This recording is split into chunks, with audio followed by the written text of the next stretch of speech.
अस्सलाम वालेकुम students, welcome back to my channel. आज की हम इस वीडियो के अंदर क्लास 9 की मैथ की जो एक्सरसाइज 1.3 है इसके लास्ट टू क्वेश्चन नंबर 7 और क्वेश्चन नंबर 8 को जो है वो सॉल्व करेंगे। तो देखते हैं क्वेश्चन नंबर 7 में। तो इसमें क्वेश्चन नंबर 7 के अंदर हमारे पास ये एक टर्म गिवन है, इनमें से हमने इसको सॉल्व करके सिंप्लीफाई करके ए और बी की वैल्यू को जो है वो फाइंड आउट करना है। तो इसका सोल्यूशन लेते हैं स्टूडेंट्स। तो इसके लिए हमें क्या करना पड़ेगा, इसी पूरी टर्म को एज इट इज हम नीचे लिख लेते हैं।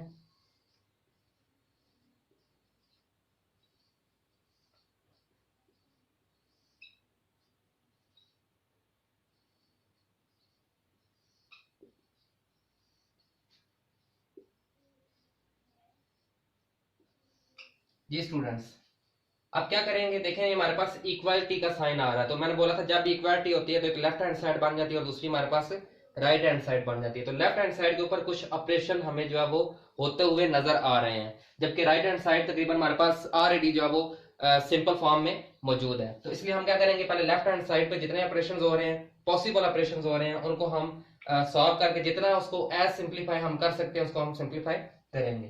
तो ये देखें, 2 इस पूरे मैट्रिक्स के साथ हमारे पास मल्टीप्लाई कर रहा है, तो 2 2 टाइम 4 हो जाएगा, 2 4 time 8 and -6 and 2a। Okay students, 2 को यहाँ पे a के साथ कैसे मल्टीप्लाई हुआ कि किसी भी टर्म या वेरिएबल के साथ कुछ भी नहीं लिखा होगा तो 1 वहां पे लाजमी एग्जिस्ट कर रहा होगा, तो 2 1 टाइम 2a आ गया।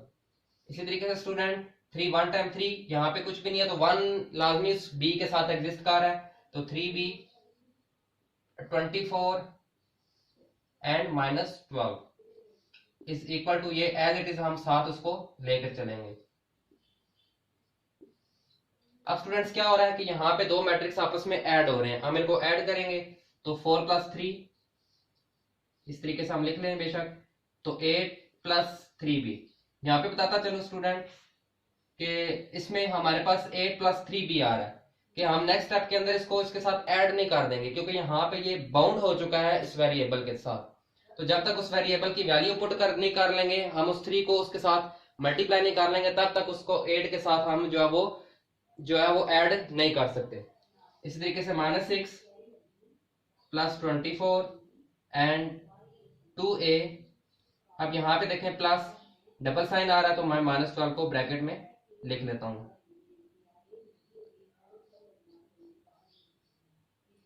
Okay, 4 + 3 that is equal to 7, 8 + 3b। यहां पे देखें मैंने ऐड नहीं किया, आपने ये गलती नहीं कर देनी कि 8 + 3 11b लिख दें, नहीं, क्योंकि b आपने जो है वो इसके साथ जो है वो बाउंड हो चुका है 3 के साथ। ठीक है स्टूडेंट्स, तो b वेरिएबल इसमें मौजूद है, इसके अंदर वेरिएबल नहीं मौजूद, तो सेम वेरिएबल के अंदर ही आपने उस वेरिएबल को ऐड कर सकते हैं, दूसरे किसी भी वेरिएबल के अंदर या दूसरे किसी भी सिंपल टर्म के साथ आप उसको ऐड नहीं कर सकते। तो -6 + 24 प्लस माइनस माइनस हो जाएगा, 24 में से 6 माइनस कर देंगे 18, बड़ी वैल्यू प्लस की है तो प्लस का ही साइन लगेगा, यहाँ पे लिखें या ना लिखें प्लस का साइन ही वो कंसिडर होगा। तो 2a + -12, ये साथ इसी तरीके हम लिखते जाएंगे, 18 1 7 10 18 1। स्टूडेंट्स देखें यहाँ पे हम इसको जितना सिंप्लीफाई कर सकते थे हमने इसको सिंप्लीफाई कर लिया है। अब हमने क्या करना है कि ये इक्वल को हमने जो है वो एक दूसरे के वैल्यूज के साथ हमने कंपेयर करना है, और a और b जो अननोन है उनकी वैल्यूज को हमने फाइंड आउट करना है। तो स्टूडेंट देखिए यहाँ पे 7 7 के साथ ये तो हमारे पास कंपेयर कर लिया, ये इक्वल आ रहा है, इट्स मीन कि हमने इस क्वेश्चन को सही तरीके से सॉल्व किया। इसी तरीके से आप 18 देखें तो 18 भी हमारे पास बिल्कुल एक्यूरेट आ रहा है, यानी हमने आपको पहले बताया था कि पहली टर्म के साथ या फर्स्ट टर्म के साथ, सेकंड टर्म के साथ, थर्ड और फोर्थ के साथ हमने जो है वो कंपेयर करना होता है। ओके स्टूडेंट्स, तो फर्स्ट के साथ कंपेयर होगी और सेकंड को आप देख लें, सेकंड इसके साथ, अब यहाँ पे अननोन है इसलिए अब हमें इसको लिखना पड़ेगा यहाँ पे 8 + 3b = 10। ओके स्टूडेंट्स, इस तरह 18 के साथ कंपेयर होगी, लिखने की जरूरत नहीं है क्योंकि हमें यहाँ से अननोन नहीं निकालना, ये ऑलरेडी इक्वल आ रहा है। हमने इसी टर्म को यहाँ पे नीचे लिखना जिसमें से हमारे पास अननोन वैल्यू या वेरिएबल को हमने फाइंड आउट करना है। तो 2a - 12 4 टर्म के साथ इक्वेट करोगे तो ये हमारे पास 1 आएगा, तो इसको आप 1 कंसिडर कर लें इक्वेशन, इसको आप इक्वेशन नंबर 2 कंसिडर कर लें। तो अभी हम यहाँ से इन इक्वेशन से हम जो है वो a और b की वैल्यू को फाइंड आउट करते हैं। तो फ्रॉम इक्वेशन 1, अगर आप इक्वेशन 1 देखें तो आपके पास ये टर्म आ रही है 8 plus 3b is equal to 10। Student 3b is equal to 10 plus 8 उस साइड पे जाएगा तो -8 हो जाएगा। तो 3b is equal to 10 minus 8 that is equal to 2। तो b is equal to 2 and 3b के साथ मल्टीप्लाई कर रहा है तो इक्वल के साइड पे जाएगा तो डिवाइड हो जाएगा। तो b की वैल्यू हमारे पास आ रही है b इज इक्वल टू 2/3। दोबारा देखें 8 plus 3b is equal to 10। हमने b की वैल्यू को फाइंड आउट करना है तो b के साथ जितनी भी टर्म्स हम उसको उठा के इक्वल के दूसरी साइड पे ले जाएंगे। तो फर्स्ट ऑफ ऑल तो हमारे पास ये 8 जाएगा, ठीक है। तो 8 यहाँ पे प्लस का था तो इक्वल के उस साइड पे जाएगा तो अपना साइन चेंज कर लेगा तो -8 हो जाएगा। तो 3b is equal to 10 minus 8 कर देंगे तो 2 आ जाएगा। अब 3b के साथ क्या कर रहा है, मल्टीप्लाई कर रहा है तो उस साइड पे जाएगा तो डिवाइड हो जाएगा। तो यहाँ से b की वैल्यू निकल आई। इसी तरीके से from equation 2a minus 12 is equal to 1। तो यहाँ से स्टूडेंट देखें आप, तो हमने 2a की वैल्यू फाइंड करनी है, बाकी सारी वैल्यूज को उठा के हम उस साइड पे ले देंगे। तो 1 उधर ऑलरेडी मौजूद है तो -12 उस साइड पे जाके प्लस हो जाएगा। तो 2a is equal to 12 plus 1 13। 2 यहाँ पे a के साथ मल्टीप्लाई कर रहा है तो a is equal to 13/2 is our answer. तो ये स्टूडेंट्स इस क्वेश्चन से हमने जो है वो a और b की जो अननोन वैल्यूज थी उसको हमने फाइंड आउट कर लिया। क्वेश्चन नंबर 8 को देखते हैं आप। हमारे पास a और b दो मैट्रिसेस गिवन हैं, उनको इस्तेमाल करते हुए हमने वेरीफाई करना है। कुछ हमारे पास पार्ट्स हैं, पार्ट 1 2 अप टू 6 तक हमारे पास पार्ट्स हैं, हमने उनको 1 बाय 1 करके वेरीफाई करना है। तो स्टूडेंट पार्ट 1 में देखते हैं, हम इसका सलूशन लेते हैं। तो हमने क्या करना है, पहले लेफ्ट हैंड साइड को ले लेना है। ओके, इक्वल आ रहा है, एक लेफ्ट हैंड साइड है दूसरी राइट हैंड साइड है। तो लेफ्ट हैंड साइड को आप जब लेंगे स्टूडेंट तो लिखा हुआ है a प्लस बी, यानी आपने ब्रैकेट डालनी है। ब्रैकेट जिस तरीके से स्टार्ट हो रही है, फिर आपने a की जगह आपने a की जो टर्म्स हैं उनको लिखना है, वैल्यूज जो हैं जो मैट्रिक्स गिवन है उसको आपने पुट कर देना है। इसी तरीके से b की जगह आपने b मैट्रिक्स की वैल्यूज को पुट कर देना है, ठीक है। a plus B bracket start, a plus B bracket close हो रही है, आपने भी ब्रैकेट क्लोज करना है, ऊपर t लिखने लेना, t stand for transpose. Okay student, तो हम सबसे पहले ब्रैकेट्स का जो है ना वो फंक्शन जो अंदर प्रोसेस हो रहा है उसको सॉल्व करेंगे। तो अब हमने क्या करना है कि इन दो मैट्रिक्स को जो है वो आपस में ऐड कर लेना। तो 1 plus 1 that is equal to 2, 2 plus 1 is equal to 3, 0 plus 2 is equal to 2 and 1 plus 0 is equal to 1। Okay student, ये सॉल्व हो गया तो ऊपर t लिखा आ गया। इट्स मीन कि अब हमने इसका जो है वो ट्रांसपोज भी लेना है। तो ट्रांसपोज लेने के लिए क्या करते हैं, रो को कॉलम में और कॉलम को सिंपली हमने रो में चेंज कर देना। तो ये हमारे पास 2 3 एंड 2 1, तो हमारे पास ये आंसर आ जाएगा इसका। इसी तरीके से राइट हैंड साइड ले लेते हैं हम, a का ट्रांसपोज प्लस b का ट्रांसपोज, यानी आपने a का ट्रांसपोज लेना है फिर b का ट्रांसपोज लेना है। तो आप पहले a की टर्म लिख लें 1 2 0 1, इसके ऊपर t लिख लें, प्लस b हमारे पास 1 1 2 0, ये इनका ट्रांसपोज। यानी अब देखें, अब आपने पहले इनको ऐड नहीं करना क्योंकि यहाँ पे पहले कह रहा है इसका ट्रांसपोज लें फिर इसका ट्रांसपोज लें फिर दोनों को हमने ऐड करना है। तो सबसे पहले हमने इसका ट्रांसपोज निकाल लेते हैं। तो 1 2, ये 1 2 आ जाएगा, यानी t को हम ऊपर से खत्म कर देंगे। t को कब खत्म करेंगे, जब हम ट्रांसपोज इसका लिख लेंगे। इसी तरीके से ये 1 1 ऐसे आ जाएगा 2 0। अब सिंपली हमने इनको ऐड कर लेना है, ठीक है। 1 प्लस 1 फर्स्ट के साथ ऐड होगा 2, 0 plus 2 is equal to 2, 2 plus 1 is equal to 3 and 1 plus 0 is equal to 1। तो स्टूडेंट देखें, आपने लेफ्ट हैंड साइड पे जो आंसर था वही आपका राइट हैंड साइड पे आंसर आ रहा है, तो ये वेरीफाई हो गया। तो आप सिंपली लिखेंगे verify left hand side is equal to right hand side. Okay students, इसी तरह इसका पार्ट 2 देखते हैं, सॉल्यूशन लेते हैं हम इसका। वही सेम प्रोसेस को हम फॉलो करेंगे, पहले ब्रैकेट लिखेंगे a माइनस बी। अब a को पहले लिखेंगे 1 2 0 1 माइनस b हमारे पास है 1 1 2 0, ब्रैकेट क्लोज ट्रांसपोज। अब यहाँ पे ट्रांसपोज को पहले सॉल्व नहीं करेंगे क्योंकि यहाँ पे ब्रैकेट से हमारे ये दोनों जो मैट्रिसेस हैं ये बाउंड हो चुके हैं। हमने पहले ब्रैकेट फंक्शन को सॉल्व करना होता है, यानी ब्रैकेट के अंदर जो वैल्यूज है पहले हमने उनको देखना है, फिर उसके बाद हमने ब्रैकेट के बाहर का जो फंक्शन यानी ब्रैकेट को खत्म करके फिर जो चीज बनेगी उसको हमने देखना है। तो इसको सिंपली सब्ट्रैक्ट करेंगे, ये हमारे पास लेफ्ट हैंड साइड है। 1 माइनस 1 0, 2 माइनस 1 1, 0 माइनस 2 आ जाएगा। ये इस तरीके से आप बेशक देख लें, 0 minus 2 plus minus minus 2। Okay students, तो ये -2 आ गया, तो 1 minus 0 that is equal to 1। अब ये ऊपर ट्रांसपोज आ रहा है, इट्स मीन कि अब टी को आपने खत्म करना है, मीन ट्रांसपोज ले लेना आपने। तो ये हमारे पास आ जाएगा इसका 0 1 -2 1। ओके स्टूडेंट्स, अब राइट हैंड साइड निकाल लेते हैं इसकी, A transpose minus B transpose. उसी तरीके से आपने A का ट्रांसपोज लेना है पहले, 1 2 0 1, इसके ऊपर T लिख लिया, माइनस B ट्रांसपोज 1 1 2 एंड 0, ये ट्रांसपोज आ गया। अब क्या करेंगे, यहाँ पे देखें कि यहाँ पे कोई ब्रैकेट नहीं है। ब्रैकेट कौन सी, मैंने आपको पहले भी बताया था कि ब्रैकेट्स जो है वो मैट्रिक्स की अपनी ब्रैकेट्स के अलावा कोई ब्रैकेट्स जो है वो जब यूज हो रही हो तो हमने उनको पहले सॉल्व करना है। तो यहाँ पे देखें, ये ब्रैकेट की अपनी जो मैट्रिक्स की जो अपनी ब्रैकेट्स हैं उनके अलावा जो है वो ब्रैकेट्स यहाँ पे इन्वॉल्व हो रही थी। ओके, तो इसी तरीके से आप यहाँ पे सिंपली टी को खत्म करना है, मीन के हमने इस मैट्रिक्स का ट्रांसपोज ले लेना है। रो को आपने कॉलम की फॉर्म में लिख लेना है, ये रो है इसको कॉलम फॉर्म में लिख लिया, ये रो है इसको कॉलम फॉर्म में लिख लिया, तो ये इसका ट्रांसपोज सॉल्व हो गया। इसी तरीके से 1 1, ये आपके पास 1 1 आ जाएगा और 2 0 आ जाएगा, यानी आपके पास रो थी कॉलम, रो था कॉलम।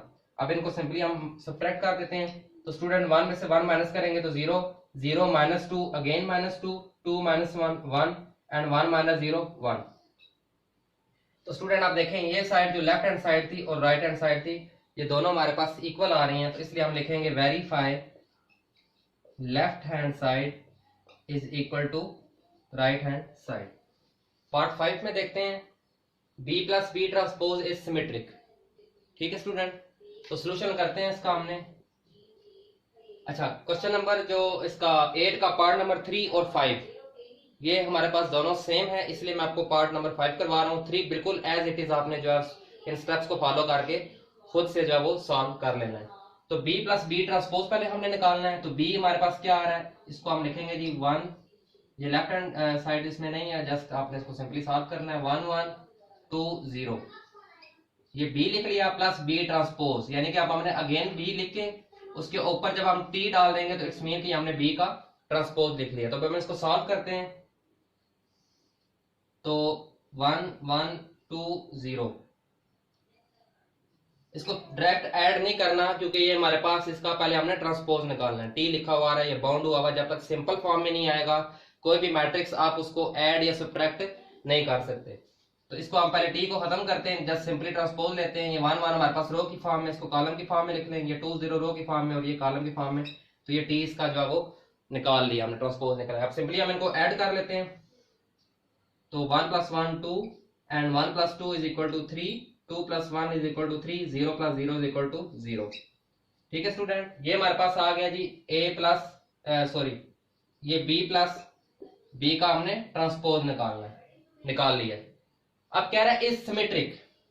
सिमेट्रिक क्या होता है, किसी भी मैट्रिक्स की सिमेट्रिक से मुराद ये है कि अगर आप उस मैट्रिक्स का अगेन ट्रांसपोज ले लें और वो आंसर सेम जो है वो रिपीट कर दे उस मैट्रिक्स के आंसर के साथ, तो इट्स मीन कि वो हमारे पास सिमेट्रिकली प्रूव हो जाता है। यानी B प्लस B ट्रांसपोज को हमने सिमेट्रिक प्रूव करना है, इट्स मीन कि हमने इस पूरे मैट्रिक्स का ट्रांसपोज लेना है और अगर वो आंसर ट्रांसपोज लेने के बाद अगेन यही आंसर आ जाए तो इट्स मीन कि ये हमारे पास सिमेट्रिकली प्रूव हो चुका है।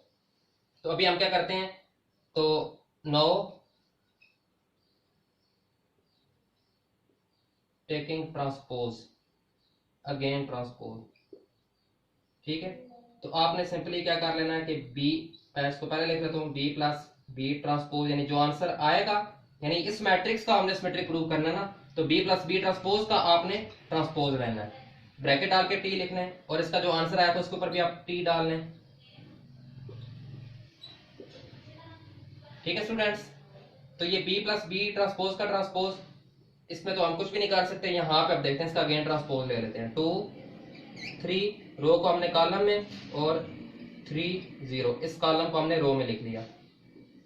तो स्टूडेंट आप देखें कि हमने जो B प्लस B ट्रांसपोज का अगेन ट्रांसपोज लिया था वो हमारे पास जो पहला जो B प्लस B ट्रांसपोज का आंसर आ रहा था, दोनों इक्वल आ रहे हैं। ठीक है, तो हम कहेंगे जी इज सिमेट्रिक। ओके, जब आंसर हमारे पास अगेन ट्रांसपोज लेके उस पूरी वैल्यू का जब अगेन ट्रांसपोज लेके आंसर फिर वही रिपीट कर जाए तो हम कहते हैं ये हमारे पास सिमेट्रिक है। इसी तरीके से students A minus A transpose निकालते हैं हम, ए की जगह हमने यानी ए माइनस ए ट्रांसपोज, तो ए की जगह आप लिखेंगे 1 2 0 1 माइनस ए ट्रांसपोज 1 2 0 1 ऊपर टी डाल देंगे। इसी तरीके से अब हम इसको डायरेक्ट सब्ट्रैक्ट नहीं कर सकते, पहले हम ट्रांसपोज का फंक्शन को जो है वो सॉल्व कर लेते हैं। सिंपली क्या करना है आपने कि जो रो है उसको कॉलम की फॉर्म में, इस रो को भी कॉलम की फॉर्म में, अब ये सिंपल फॉर्म में आ गया तो अब आप इनको सॉल्व कर सकते हैं। तो 1 minus 1 0, 2 minus 0 is equal to 2, 0 minus 2 is equal to -2 and 1 minus 1 is equal to 0। ठीक है स्टूडेंट, ये हमारे पास आ गया जी ए माइनस ए ट्रांसपोज। अब क्या करेंगे स्टूडेंट्स, अब हमने इसको स्क्यू सिमेट्रिक करना है। स्क्यू सिमेट्रिक से मुराद क्या है, सिमेट्रिक से मुराद तो वही आ जाएगा कि आपने इसका अगेन जो आंसर है उसका ट्रांसपोज ले लेना है। ठीक है, अगेन ट्रांसपोज ले लेना है। उसके बाद कह रहा है कि अगर अगेन ट्रांसपोज लेके आप उसको जो आंसर आएगा उस सब को माइनस के साथ मल्टीप्लाई करवा देंगे तो आपके पास अगर आंसर अगेन जो है इस आंसर के साथ मैच कर दे तो हमारे पास स्क्यू सिमेट्रिक है। दोबारा देखें हम क्या करेंगे, पहले जी for proving skew symmetric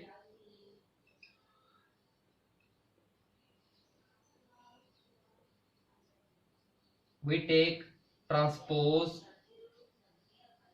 again। ठीक है, यानी ये जो आंसर आ रहा है a माइनस ए टी, इसका हमने अगेन ट्रांसपोज ले लेना है। इस तरीके से a माइनस ए टी यानी जो आंसर है इसका ट्रांसपोज ले लिया, इक्वल के साइड पे भी आप ट्रांसपोज डाल दें तो स्टूडेंट ये आपके पास बनेगा ट्रांसपोज खत्म करके 0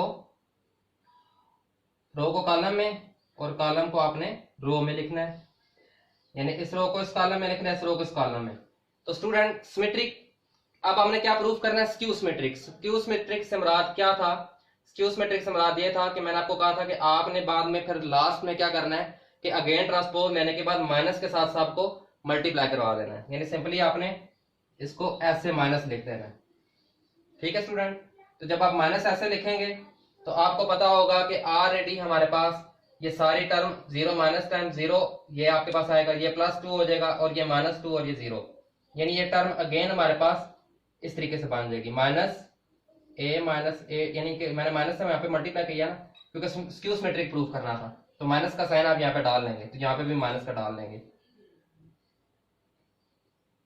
तो इस माइनस को जब आप मल्टीप्लाई करवाएंगे साथ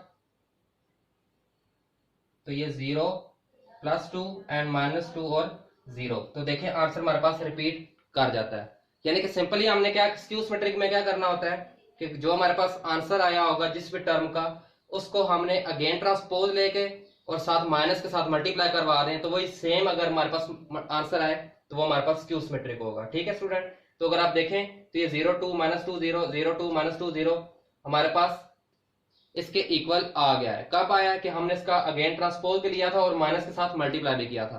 तो स्क्यू सिमेट्रिक में सिंपली अगेन ट्रांसपोज और माइनस के साथ दोबारा मल्टीप्लाई करवा के सेम आंसर आ जाए तो वो स्क्यू सिमेट्रिक होगा। ओके स्टूडेंट, तो आज इसके साथ ही हमारी एक्सरसाइज 1.3 का जो है वो इख्तिताम हो गया है। तो उम्मीद है कि आपको बड़े अच्छे तरीके से इनके तमाम क्वेश्चन के कंसेप्ट जो है वो क्लियर हुए होंगे। इंशाल्लाह नेक्स्ट अपडेट के अंदर हम जो है वो एक्सरसाइज 1.4 को जो है वो फर्दर देखेंगे। Thank you very much.